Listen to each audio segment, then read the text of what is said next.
Hello दोस्तों, आज की वीडियो में हम देखेंगे अल्काइल हैलाइड्स। इससे पहले कि मैं ये वीडियो शुरू करूं, मैं बता दूं कि ये आपके पास वृक्ष ऑनलाइन की तरफ से है। तो हमारे वीडियो को आप लाइक करें, शेयर करें और डेफिनेटली हमारे चैनल वृक्ष ऑनलाइन को सब्सक्राइब करें। इसके बारे में ज्यादा डिटेल्स आपको चाहिए तो आप www.vrikshonline.in पे देख सकते हैं। तो क्या देखेंगे हम आज की क्लास में? तो हम आज देखेंगे कि किस तरह से अल्काइल हैलाइड्स को दर्शाया जाता है, कि क्या इसका स्ट्रक्चरल रिप्रेजेंटेशन है, इसके उपयोग क्या है, यानी कि क्या यूजेस है, किस तरह से अल्काइल हैलाइड्स का क्लासिफिकेशन किया जाता है, यानी कि इसका वर्गीकरण किस तरह से किया जाता है, और इसकी रिएक्टिविटी कैसी है। तो चलिए हम इसको वन बाय वन देखते हैं। तो सबसे पहले हम चाहते हैं इस पे किस तरह से इसका स्ट्रक्चरल रिप्रेजेंटेशन होता है। तो अब मैं आपको वर्ड डॉक्यूमेंट की तरफ ले जाऊंगी, जहां पे मैं वन बाय वन आपको लिख करके अच्छे से बताऊंगी।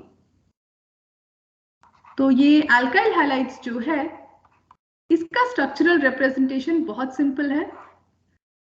इसे हम RX लिखते हैं। अब R का क्या मतलब है? इसमें R का मतलब होता है कोई भी अल्काइल या अराइल ग्रुप। अब अल्काइल ग्रुप मतलब जैसे कि मिथाइल हुआ, और अराइल ग्रुप जैसे कि सिंपल अराइल ग्रुप, एक बेंजाइल ग्रुप ही एक अराइल ग्रुप है, तो बहुत ही सिंपल अराइल ग्रुप हो गया। हैलोजेंस को तो हम जानते ही है, हैलोजेंस में 4 हैलोजेंस आते हैं मेनली ऑर्गेनिक कंपाउंड्स के साथ। उसमें है fluorine, chlorine, bromine and iodine. तो अब मैं आपको एक पते की बात बताती हूँ कि कैसे हम अगर methyl fluoride, methyl chloride, methyl iodide और मिथाइल ब्रोमाइड और आयोडाइड लिखते हैं। चलिए हम इन चारों को लिस्ट करते हैं पहले। तो अब इन चारों को हमने लिख लिया है। तो जैसे कि हम फ्लोरीन से आयोडीन की तरफ नीचे जाते हैं ग्रुप में, तो क्या होता है कि हमारे हैलोजन का जो साइज है वो बड़ा होता जाता है। और जब हैलोजन का साइज बड़ा होता जाता है तो ये जो कार्बन हैलोजन बॉन्ड लेंथ है ये भी बड़ा होता जाता है। इसके कारण बॉन्ड वीक होता जाता है, और यानी कि बॉन्ड ब्रेक होने के चांसेस अच्छे हैं। इससे हम ये समझते हैं कि इसका रिएक्टिविटी जो है वो बढ़ जाता है। तो ये एक बहुत इंटरेस्टिंग सी बात है, एक इंटरेस्टिंग सी ट्रेंड है।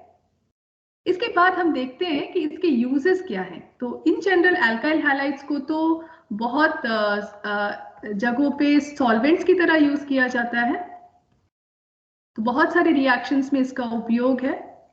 एक तो ये है। दूसरा जो उपयोग मैं आपको बताने वाली हूँ, ये आपने शायद उतना सोचा नहीं होगा, बट अल्काइल हैलाइड सच में एक कह सकते हैं कि एक जादुई मॉलिक्यूल है। तो अगर हम RX से शुरू करें तो या तो हम इससे अल्कोहल बना सकते हैं आसानी से, हम इससे एल्डिहाइड्स एंड कीटोन्स बना सकते हैं, इससे इवन हम एसिड्स का भी उपयोग कर सकते हैं।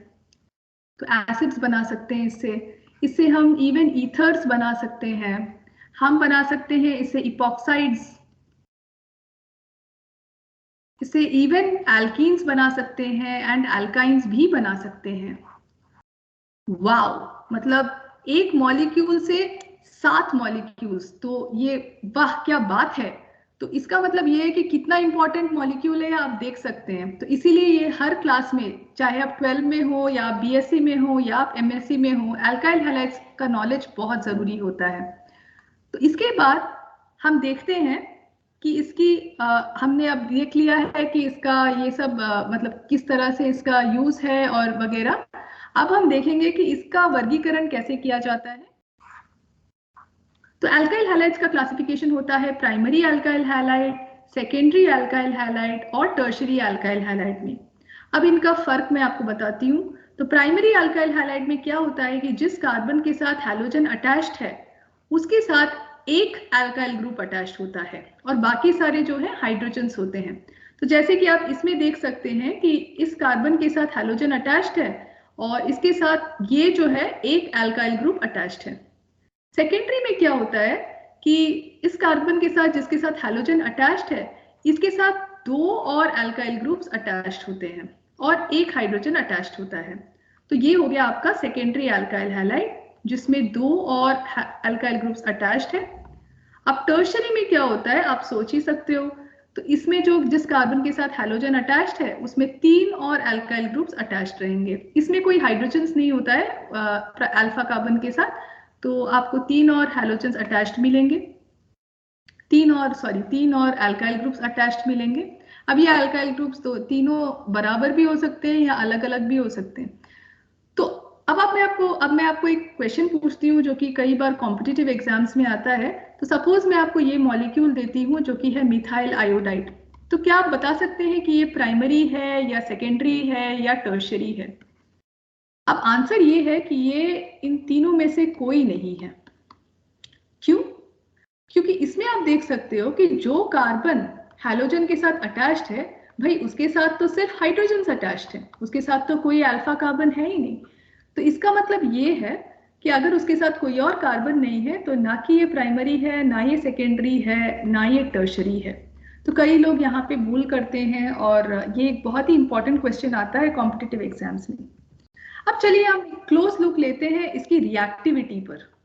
अब ये इतना रिएक्टिव मॉलिक्यूल क्यों है? हमने देखा कि इससे कई सारे मॉलिक्यूल्स बन सकते हैं, पर क्यों, कैसे? तो ये डिपेंड करता है इसके स्ट्रक्चर पे। तो जो CX हम लिखते हैं, तो इस मॉलिक्यूल को हम इस तरह से दर्शा सकते हैं, एक वेज बॉन्ड पीछे की तरफ और एक वेज बॉन्ड फ्रंट की तरफ। अब आपको ये पता है कि जो हैलोजन होता है वो हाईली इलेक्ट्रोनेगेटिव होता है, और जब एक हाईली इलेक्ट्रोनेगेटिव एटम कार्बन के साथ अटैच्ड हो तो क्या होगा? ये बॉन्डिंग पेयर के सारे इलेक्ट्रॉन्स अपनी तरफ खींच लेगा, और जब ऐसा होगा तो हैलोजन पे डेल्टा नेगेटिव चार्ज डेवलप होगा और कार्बन पे डेल्टा पॉजिटिव चार्ज।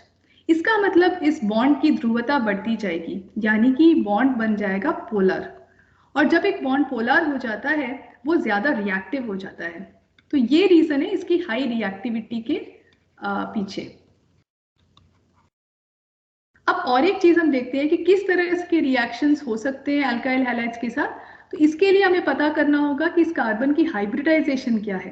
तो अब इस कार्बन की हाइब्रिडाइजेशन अगर आप देखें तो इसके साथ 4 बॉन्ड्स कनेक्टेड है, तो इसकी हाइब्रिडाइजेशन हो गई sp3। अब इसके पास 2 ऑप्शन है, या तो ये कार्बन अपनी sp3 हाइब्रिडाइजेशन रिटेन करे, कुछ बदलाव ना करे, यानी कि it should be connected to 4 different bonds again, यानी कि इसमें इस X का बदलाव हो सकता है बट बाकी 3 तो इतने रिएक्टिव नहीं है। तो इस रिएक्शन को हम कहेंगे न्यूक्लियोफिलिक सब्स्टिट्यूशन रिएक्शन। चलिए ये हम लिख लेते हैं।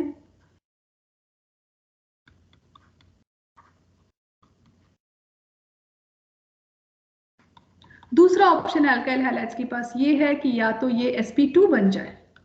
अब जब ये कार्बन एक हैलोजन छोड़ देता है और ये sp2 बन जाता है तो उस रिएक्शन को हम बोलेंगे एलिमिनेशन, क्योंकि उसमें से जो है हैलोजन एलिमिनेट हो जाता है।